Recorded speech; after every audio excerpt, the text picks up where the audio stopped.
Hello friends and dear students, आप सभी का स्वागत है आपके अपने चैनल में। आप में से काफ़ी सारे बच्चों के प्रश्न आ रहे हैं कि सर हमारे बी फॉर्म फर्स्ट सेमेस्टर का एग्जामिनेशन हो चुका है, बी फॉर्म सेकेंड सेमेस्टर के क्लासेस कब से शुरू करेंगे या उनके लेक्चर्स या उनके वीडियोज़ हमें कब से देंगे। तो उसी के रिगार्डिंग मैं कुछ बात आपसे करना चाहता हूँ। जैसा कि आप सभी ने अपना सिलेबस देख लिया होगा, बी फॉर्म सेकेंड सेमेस्टर में आपको टोटल 6 सब्जेक्ट पढ़ने हैं, जिसमें से आपके 4 मेन सब्जेक्ट्स हैं जिनका आपको यूनिवर्सिटी में एग्जामिनेशंस देना है। वो सब्जेक्ट्स हैं POC that is pharmaceutical organic chemistry first, हमारी बायोकेमिस्ट्री, पैथोफिजियोलॉजी और ह्यूमन एनाटॉमी एंड फिजियोलॉजी का सेकंड पार्ट। तो इन चारों सब्जेक्ट्स में आप लोगों को काफ़ी ध्यान देना होगा, काफ़ी कुछ पढ़ना होगा, क्योंकि कुछ चीज़ें नई होंगी और इसी पे आपका फार्मास्यूटिकल साइंसेज का जो आगे की पढ़ाई है वो बेस्ड होगी। तो ये तो हम सबको मालूम है। लेकिन जहाँ मैं जो बात करना चाहता हूँ, मैं ये कहना चाहता हूँ कि हमारा जो फार्मास्यूटिकल ऑर्गेनिक केमिस्ट्री है उसका सिलेबस हमने पिछले सालों में बनाया था और उसको अपलोड करके रखा हुआ है। उसकी प्लेलिस्ट आप देख सकते हैं। प्रॉब्लम यहाँ ये आ रही है कि कई सारे बच्चों का ये कहना है कि सर ये जो प्लेलिस्ट है इसमें जो टॉपिक्स आपने डाले, कुछ चीज़ें सब्जेक्ट में तो हैं, सिलेबस में तो हैं, लेकिन कुछ सिलेबस में दिख भी नहीं रही हैं, लेकिन आपने डाली है और उसको अरेंज नहीं किया है। दूसरी प्रॉब्लम कि हम कौन कौन से सब्जेक्ट आपको बताने वाले हैं। तो पीओसी हमने पहले बना दिया, उसको अपडेट करेंगे, अभी उसके बारे में हम लोग इस वीडियो में बात भी करेंगे। दूसरा हमारा बायोकेमिस्ट्री, उसको हमने स्टार्ट कर दिया, एमपी सर उसके वीडियोस बना रहे हैं, आप उसको देख रहे होंगे। आने वाले समय में बाकी के बच्चे 2 सब्जेक्ट जो हैं उनके ऊपर भी हम वीडियो बनाएंगे। लेकिन आज का ये जो हमारा वीडियो इसको आप पूरा जरूर देखिए, बहुत ही काम का वीडियो है ये होने वाला है, क्योंकि इस वीडियो में हम लोग फार्मास्यूटिकल ऑर्गेनिक केमिस्ट्री कैसे पढ़नी है और क्या क्या उसमें पढ़ना है और कैसे इस सब्जेक्ट को अच्छे तरीके से तैयार करें, ताकि आगे आने वाले जो हमारे फार्मास्यूटिकल ऑर्गेनिक केमिस्ट्री सेकेंड और थर्ड, जो कि आपके third semester and fourth semester में आपको मिलेंगे, या जो मेडिसिनल केमिस्ट्री आने वाली है वो भी आपके लिए आसान हो जाएगी अगर आपको यहाँ पर बातें जो हैं वो समझ में आने वाली हैं। तो मैं हूं डॉक्टर प्रजनेश शुक्ला, चलिए शुरू करते हैं। तो सबसे पहले जो बात करूंगा उस प्लेलिस्ट की जो कि हमारी फार्मास्यूटिकल ऑर्गेनिक केमिस्ट्री फर्स्ट की है। उसमें एक टॉपिक्स ऊपर नीचे हैं, क्योंकि हम लोगों ने वो हमारे शुरुआती वीडियोस थे, उसकी क्वालिटी भी कुछ वीडियोस की बहुत अच्छी नहीं है। मैं उसको अरेंज कर दूंगा, 1-2 दिन में मैं उसको पूरा प्लेलिस्ट को अच्छे तरीके से अरेंज करके आपको दे दूंगा। दूसरा, उसमें कई सारे टॉपिक्स ऐसे हैं जो सिलेबस के हिसाब से होने चाहिए, तो मैं आपने कहा सिलेबस के हिसाब से चाहिए, तो मैं सिलेबस के हिसाब से बना करके और कल से उसको शुरू करूंगा और उसमें आपको वीडियोस, नए वीडियोस भी अपडेट हो जाएंगे। लेकिन प्रश्न ये उठता है कि ऑर्गेनिक केमिस्ट्री हमको पढ़नी कैसे, और वो जो टॉपिक्स उसमें आपके जो सिलेबस में नहीं लिखे हैं वो उस प्लेलिस्ट में कर क्या रहे हैं। तो देखिए, ऐसा है, जो ऑर्गेनिक केमिस्ट्री पढ़ने और पढ़ाने का मेरा तरीका है उसमें हम लोग सिलेबस पे ज़्यादा नहीं जाते। सिलेबस से ज़्यादा ज़रूरी है कि उन सिलेबस में जो चीज़ें लिखी हैं वो हमको समझ में कैसे आएंगी या स्टेप बाय स्टेप कैसे चलेंगे। एक वीडियो हमने पहले भी डाला था, उसका लिंक आपको डिस्क्रिप्शन मिल जाएगा कि ऑर्गेनिक केमिस्ट्री, मेडिसिनल केमिस्ट्री पढ़ें कैसे। उसमें हमने आपको बताया, एक रिवीजन ले लेते हैं कि हम उसको स्टेप बाय स्टेप पढ़ते हैं, लिख करके पढ़ते हैं। तो उन सारी बातों को अगर हम ध्यान दें तो जो स्टेप बाय स्टेप वाली बात है उस पर बहुत ज़्यादा ज़रूरी है कि हम कैसे पढ़ें। ऑर्गेनिक केमिस्ट्री हम इस तरीके से नहीं पढ़ सकती कि जो इंपॉर्टेंट टॉपिक्स हैं केवल उनको पढ़ लें, या जो सिलेबस में लिखा है केवल उस पर अगर हम पढ़ेंगे तो हमें शायद आगे आने वाले टॉपिक्स या वो जो पर्टिकुलर टॉपिक भी समझ में नहीं आएगा। तो इसका सोल्यूशन क्या है? तो इसका सोल्यूशन ये है कि मैं आपको एक क्रम बता रहा हूं, जिस क्रम में अगर हम टॉपिक्स को पढ़ें तो आप देखेंगे कि आपका सिलेबस भी कवर हो जाएगा और आपको काफ़ी कुछ चीज़ें समझ में आ जाएंगी। जो बेसिक्स हैं, जो बिल्डिंग ब्लॉक्स हैं ऑर्गेनिक केमिस्ट्री के, वो आपके तैयार होंगे और आपको किसी भी टॉपिक को समझने में किसी तरीके की दिक्कत नहीं आएगी। तो सबसे पहली जो जरूरी चीज़ है, मैं आप क्रम बताने जा रहा हूँ, यहाँ पे मैं लिखने की कोशिश करूँगा ताकि वो क्रम आप नोट भी कर लें कॉपी पेन लेकर के। सबसे पहले हमें बेसिक हाई स्कूल इंटर में हमने पढ़ रखा है, बस उसको हमको एक बार देखना है कि एटॉमिक स्ट्रक्चर क्या है, एटम का स्ट्रक्चर क्या होता है, एटॉमिक ऑर्बिटल जो है या एटॉमिक स्ट्रक्चर ऑफ जो एटम है वो किस प्रकार का होता है, इसके बारे में बेसिक नॉलेज। इसके बाद हम नॉमेनक्लेचर, ऑर्गेनिक केमिस्ट्री पढ़नी है हमको, तो नॉमेनक्लेचर हमको बहुत अच्छे से आना चाहिए। आईयूपीएससी नॉमेनक्लेचर के ऊपर हमने पूरी सीरीज कर रखी है, उसके वीडियो आपको उस प्लेलिस्ट में मिल जाएंगे। वहां पर हम लोगों ने बताया कि ऑर्गेनिक केमिस्ट्री में जो भी कंपाउंड्स हैं उनका जो स्ट्रक्चर है, उसका नाम और स्ट्रक्चर दोनों एक दूसरे के बेसिक है।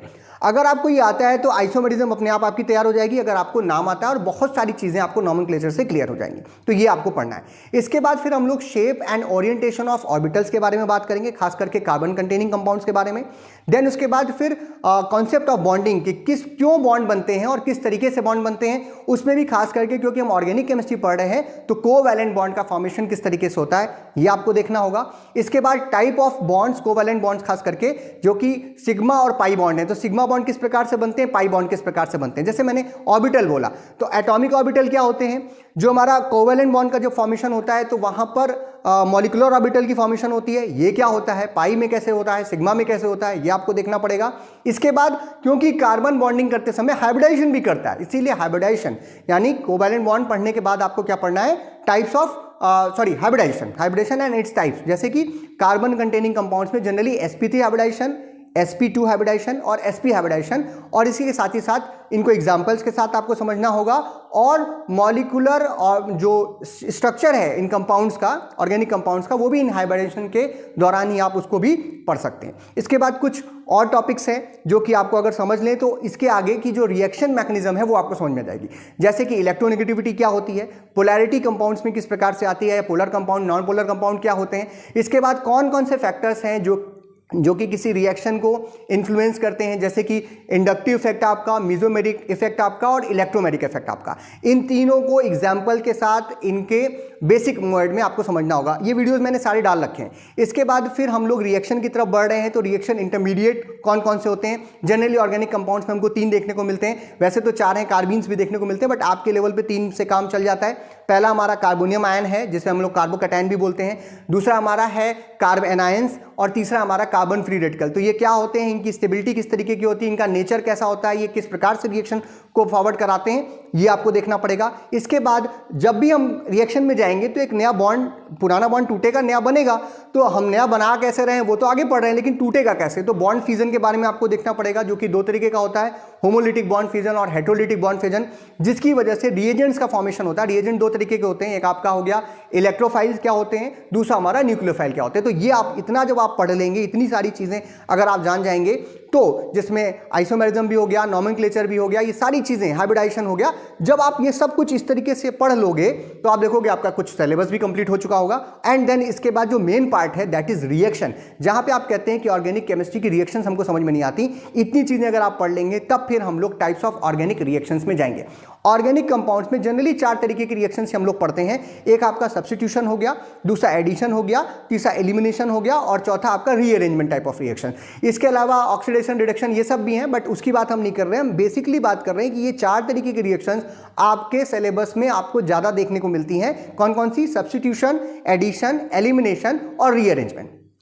अब हमने टाइप्स ऑफ रिएजेंट आपको बताए थे और टाइप्स ऑफ क्या नाम है, रिएक्शन इंटरमीडिएट्स बताए थे। उनके बेसिस पे ये टाइप्स में बदल जाती हैं। जैसे सब्स्टिट्यूशन का अगर नाम लें तो हम बोल सकते हैं फ्री रेडिकल सब्स्टिट्यूशन रिएक्शन, जो एल्केन्स में हमको देखने को मिलती है, इलेक्ट्रोफिलिक सब्स्टिट्यूशन रिएक्शन जो बेंजीन में हमें देखने को मिलती है, और न्यूक्लियोफिलिक सब्स्टिट्यूशन रिएक्शन जिसमें SN1 reaction and SN2 reaction हमको देखने को मिल जाती है।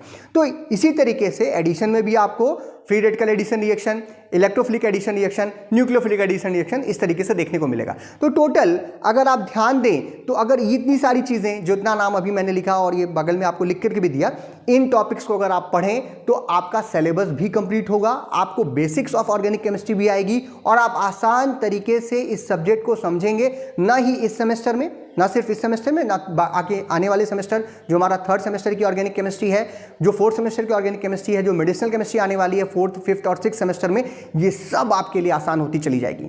तो मैं आशा करता हूं कि ये वीडियो आपके काम का होगा, और अगर आपने इसे पसंद किया तो इसे लाइक कीजिए, इस चैनल को अगर आपने अभी तक सब्सक्राइब नहीं किया तो सब्सक्राइब कीजिए, और अपने फ्रेंड्स को भी शेयर कीजिए ताकि सब तक ये बात पहुंचे। और आप इस तरीके से जब आप पढ़ेंगे, अभी शुरुआत हो रही है, हम इसी तरीके से पढ़ें। बाकी जो सिलेबस में जिस तरीके से लिखा है, मैं उस तरीके से भी नए वीडियोस लेके आऊँगा उन बच्चों के लिए जिनको सिलेबस भी चाहिए। लेकिन अगर हम इन टॉपिक्स को पढ़ लेंगे तो सिलेबस तो कंप्लीट होगा। मैं बार बार कह रहा हूँ सिलेबस तो कंप्लीट होगा, लेकिन आपको बेहतर तरीके से ऑर्गेनिक केमिस्ट्री समझ में आएगी।